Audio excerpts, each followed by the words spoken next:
And we even had a few labels getting at us and everything, you know what I'm saying, inquiring about us, talking about they was gonna fly in the shows and all of that stuff. I mean, it was serious, man. The cats that I was actually with, you know what I'm saying, I had heard one of the cats rapping one time in one of the songs talking about selling his soul for fast cars and riches for whatever reason. It came down to it that dudes actually started being used by demonic spirits, and these spirits started speaking through him. You know what I'm saying? Devils started speaking through him. It was crazy, man. It was real, though. You know what I'm saying? True story. It had nothing to do with no drugs or nothing like that. It was just straight crossroads, intersection of the natural realm, you know what I'm saying, and the spiritual realm, you know what I'm saying, butting heads, and I had to make my choice which way I was gonna go.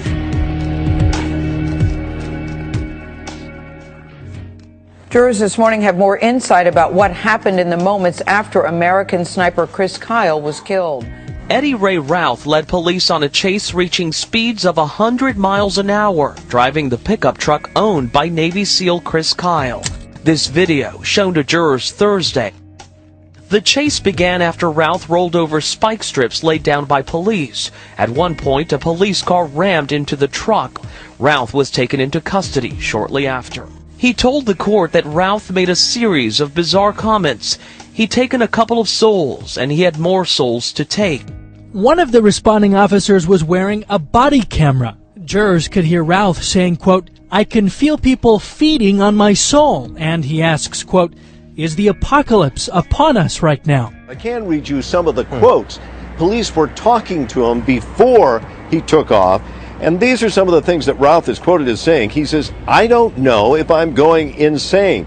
Is this about like hell is, its work is walking on earth right now?" And then he goes on to say, "Is it voodoo that's upon us?" And finally he says, "Is the apocalypse on top of us right now?"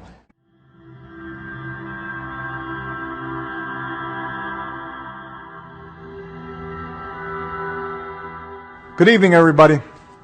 Tonight we celebrate artists whose music and message help shape our culture. And together we can change our culture for the better.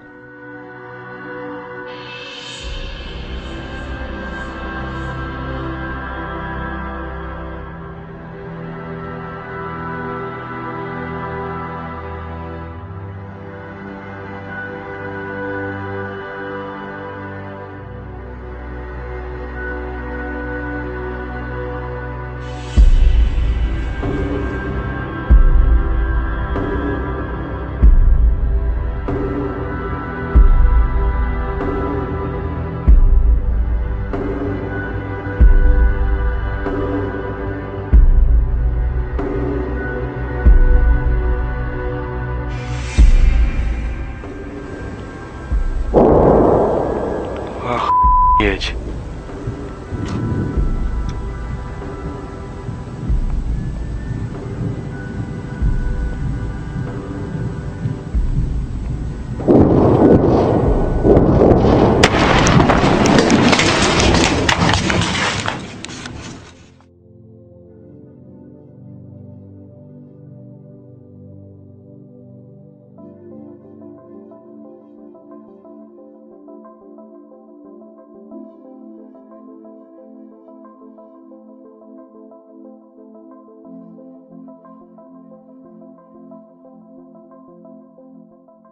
Now, as time progressed in the dream, I was given the ability to realize by being in homes that television sets not only broadcast and transmitted programming, but they now had the capacity to actually send signals about you in your living room.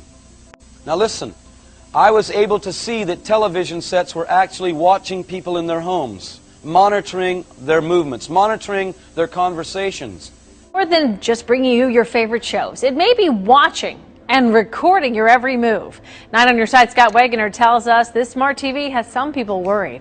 Since the late 1940s, families have gathered around the television set to watch their favorite shows. But now, in 2015, it appears the television is watching back. It's Samsung's smart TV. It collects this information through a camera aimed at the viewer and microphones that pick up your conversation. We should absolutely be concerned about this. UC journalism professor Jeff Blevins advises you to read the small print. Oftentimes, I think we're not aware of exactly what it is that we're giving away, or what the consequence of that might be. Samsung says the technology is designed to respond to your preferences.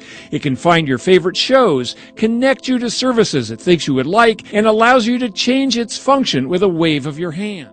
So my freedoms and my patriotism were instantly being eroded from my understanding. Because our rights contained in the Bill of Rights do not come from the Constitution. They come from God. It's clearly stated our in the laws Declaration do not come of from God, Your Honor, and you know that. The law of this country calls it the organic law of our country, means where our rights come from. And if they come from there, men can't take them away. Our rights do not come from God. For journalists in this country, the realization that the government is spying on their communications is becoming more and more common. That's according to a new study from the Pew Research Center. It reports that nearly 7 in 10 journalists believe that the Obama administration has in fact spied on them. But where is the media pushback against all of this? Sobriety checkpoints. Thousands of motorists are stopped in them each year. Good evening, how you doing? Typically, drivers are asked to roll down the window and hand over ID. But more drivers are starting to challenge these DUI checkpoints. A video making its way around the internet is advising motorists that at police DUI checkpoints like this one, motorists can simply communicate in writing.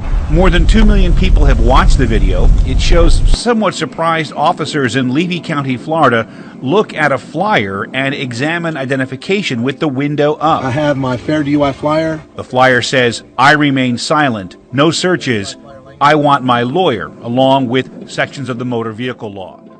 Listen to this one. This is going to have a whole bunch of you rolling your eyes this morning. There was a student at a Florida high school who was in trouble for simply saying, "God bless America," during the school's morning announcements. Some very unusual things began to happen almost immediately. Crops began to perish, droughts and famine. These areas were totally destroyed with drought and famine. Places that were once fertile were now arid deserts. Historic drought continues to take a toll on California's farmland, and today millions learned they won't be receiving any water from the state. A healthy and full lake in Northern California. There's only one problem. This picture is 3 years old. And now I'm walking on top of that very same bridge. Take a look. It is a virtual desert. This is what drought looks like in the state of California. On a farm in Rio de Janeiro state, healthy green corn stalks are disappearing. Brazil's worst drought in 80 years. This is the first time it's been like this. We've had droughts in the region before, but nothing like this. This is the first drought we've had here, which has been really very difficult. At this moment, what began to happen was the normal weather patterns completely changed. The patterns for winter became summer, summer became winter, and you might have a day of snow and a day of heat. State water officials are painting a bleak outlook after measuring the snowpack in the Sierra Mountains. The worst part is one of San Diego's main water sources. You may have noticed I'm wearing short sleeves in the dead of winter. That's because it is hotter and drier than ever before. January should have been the wettest month, but the supply fell back to 1/4. Very unusual things began to happen with law. I began to see local municipalities, and no longer were police departments the enforcers of the law of municipalities, but military police driving very unusual looking vehicles that I now know to be called Humvees. Covering St. Lucie County, police in Fort Pierce now have a new tool to fight criminals. They unveiled a U.S. surplus battle wagon. It's a 6-wheel, 30-ton armored vehicle worth $700,000. But get this, the agency only paid $2,000 for it. Officer Keith Holmes says it's a great addition.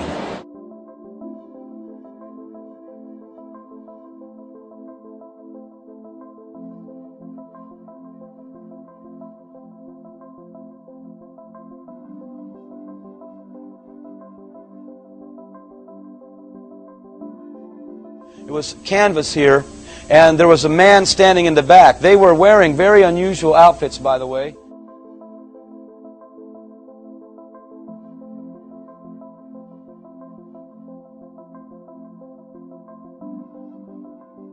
on the top of them, I began to see cameras, little white, oval-looking, hot dog kind of looking cameras. And in the dream, it was revealed to me that these cameras knew the whereabouts of everybody's vehicles. More high-tech crime-fighting tools for our police is the latest election promise from Labor.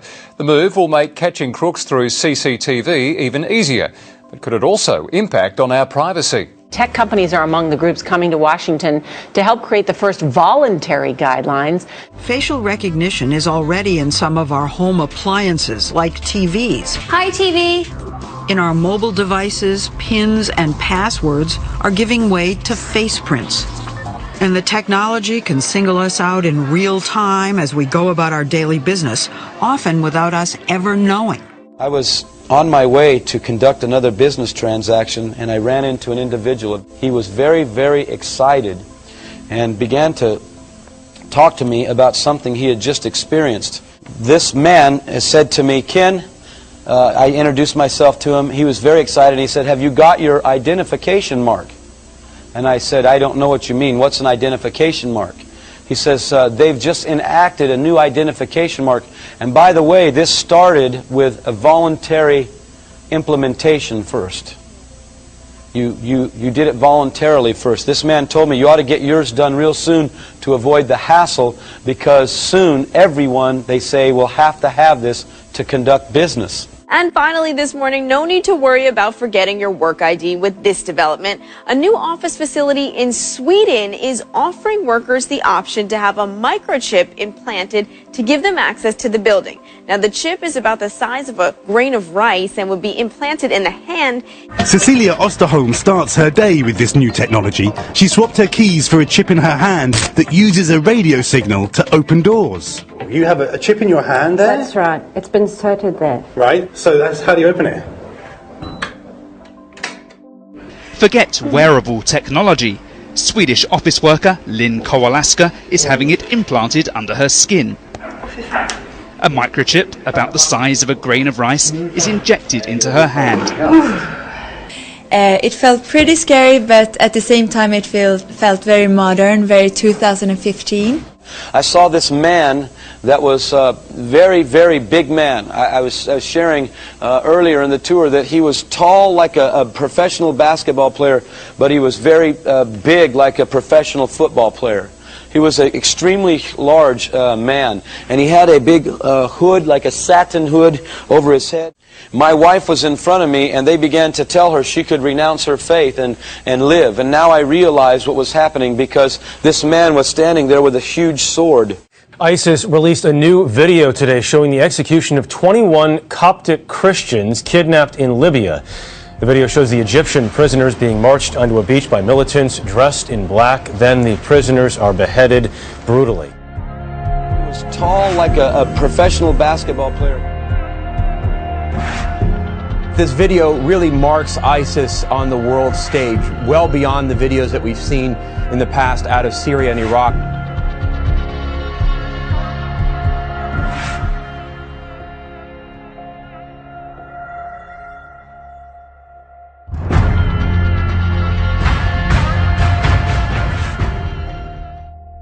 Stranded on a notorious stretch of coast in New Zealand. Almost 200 pilot whales have beached themselves. Around 25 of the animals have already died, and more are expected.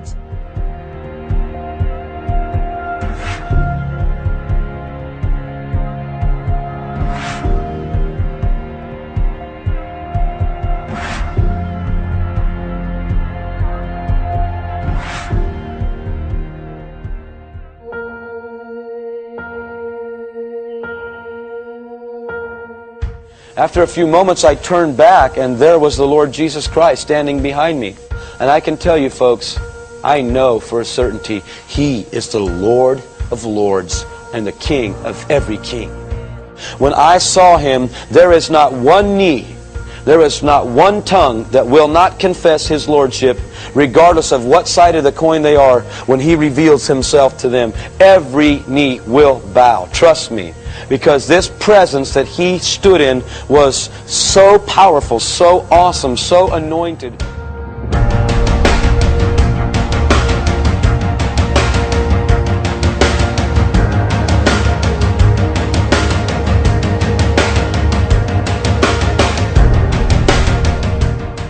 really heard the gospel in its purest, you know what I'm saying, in purity and in truth, you know what I'm saying. I ain't know that Jesus Christ was the only way.